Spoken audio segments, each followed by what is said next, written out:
제가 유튜브를 해야겠다 생각하고 나서 어떤 컨텐츠를 올릴까 고민을 많이 하다가 하나는 저번에 올린 것처럼 제 평소에 워낙 혼자 다니는 걸 좋아하는 사람이니까 혼밥하거나 혼술하거나 아니면 뭐 혼자 여행을 가거나 이런 걸 올려야겠다 생각을 했고, 또 하나는 제가 매달 한 달에 딱 2장씩 LP 앨범을 바이닐을 수집하고 있어요. 근데 작년 말부터 모으기 시작해서 현재 그쵸. 1년 지났으니까 24장 정도를 제가 직접 샀는데, 제 개인 블로그에다가는 그걸 매달 정리를 해서 제 개인적인 감상과 그리고 간단한 앨범에 대한 설명을 적어서 올리고 있는데, 영상으로도 만들어서 올리면 좀 더 생생하게 전달이 될 것 같아서 영상을 찍기로 했어요. 제가 이제 누자베스에 대해서 좀 더 본격적으로 설명을 드릴게요. 누자베스는 일본에서 한 2000년대 초반 정도 무렵에 활동을 활발하게 했던 재즈 힙합 아티스트, 좀 더 구체적으로 얘기하자면 DJ 겸 음악 프로듀서라고 보시면 되는데요. 언더그라운드 쪽에서 주로 활동을 했었는데 일본 내에서는 물론이고 우리나라에까지 좀 되게 나름 매니아층에게서 인기가 있던 그런 음악이라고 보시면 되고요. 그리고 누자베스 같은 경우에는 당시까지만 해도 좀 생소하던 재즈 힙합이라는 그런 장르를 좀 한 획을 그었다라고 말해도 정말 과언이 아닐 정도로 거장이라고 보시면 돼요. 저 같은 경우에도 힙합이라는 장르 자체를 그렇게 막 메인 장르로 막 메인 취향으로 즐겨 듣지는 않는데, 누자베스 음악 같은 경우에는 아마 딱 들으면 힙합인데도 그런 좀 서정적인 멜로디가 되게 가미가 되어 있어서 듣는 사람 마음이 좀 몰랑몰랑하고 마음이 괜히 싱숭생숭하고 그런 기분이 좀 있어요.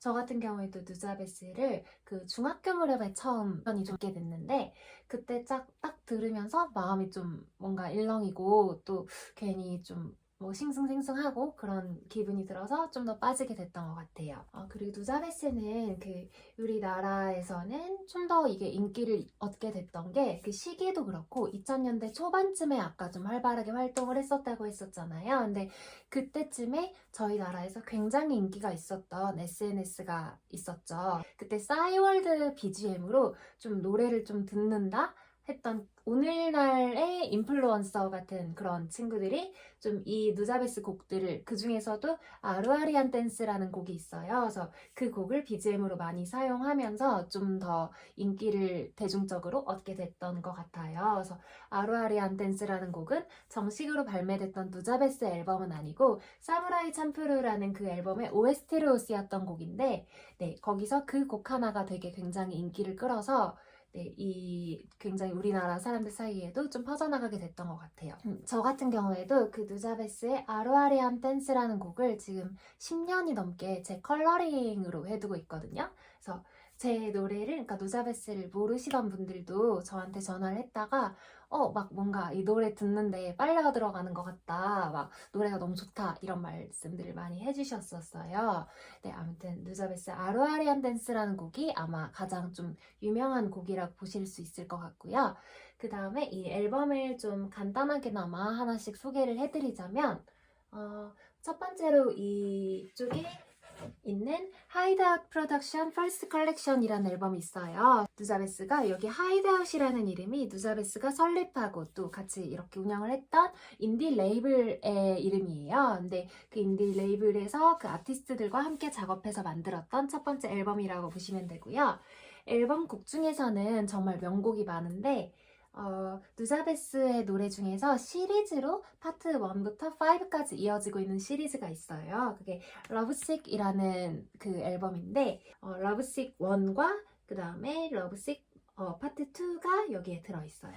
그 다음에 누자베스가 처음으로 딱 정규로 1집으로 내놓은 앨범이 있어요. 그래서 정규 앨범으로 처음 나온 앨범 같은 경우에는 이 앨범 메타포리컬 뮤직이라는 앨범인데요.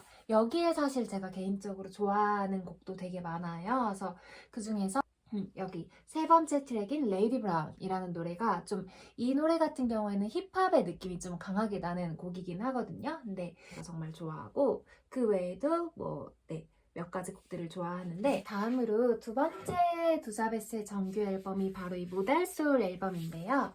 무달술 앨범에 보면 제가 이 앨범 자체로만 놓고 보면 가장 좋아하는 앨범이 아닐까 싶어요. 곡들 중에서도 뭐 이게 정말 이 곡 하나가 미친 듯이 좋다보다는 와 진짜 다 너무 좋다 이런 느낌이거든요. 그래서 제가 정말 좋아하는 곡들은 뭐 Ordinary Joe나 Reflection Eternal, 그리고 아까 Lovesick이라는 그 시리즈로 이어지는 곡이 있다고 말씀을 드렸는데요.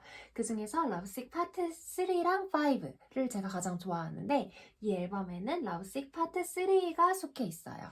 그 외에도 정말 많은 좋아하는 곡들이 들어있는 제가 정말 명반이다 라고 생각하는 앨범이 바로 이 무달술 앨범이었습니다. 저는 제가 원래 즐겨 듣는 노래 자체도 한 장르에 국한되어 있지는 않고 뭐 재즈나 락 아니면 뭐 펑크, 소울 이런 음악들을 다 좋아하거든요.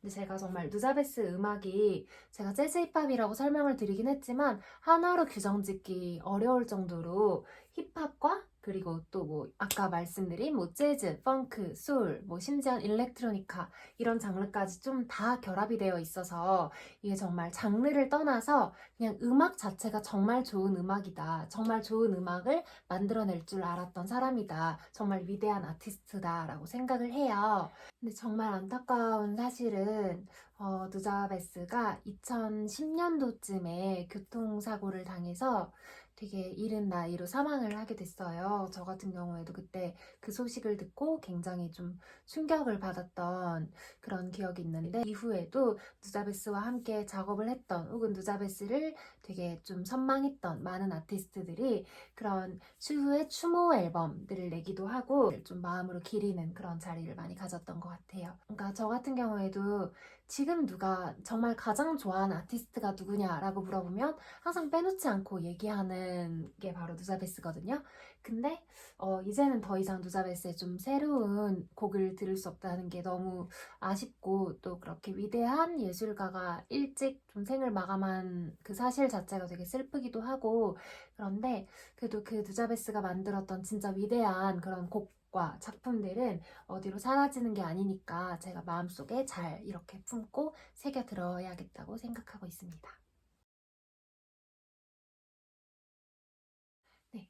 이제는 누자베스 앨범을 간단하게나마 그래도 좀 들어보는 게 좋겠죠. 그래서 제가 이 가지고 있는 턴테이블이 이게 오디오 테크니카 제품인데요. 이 블루투스도 같이 되는 제품이에요. 그래서 되게 편리하게 이용할 수 있고 가격대가 그렇게 높은 편은 아닌데 가성비가 되게 좋다는 좀 평을 듣고 있는 이 턴테이블이기도 하거든요.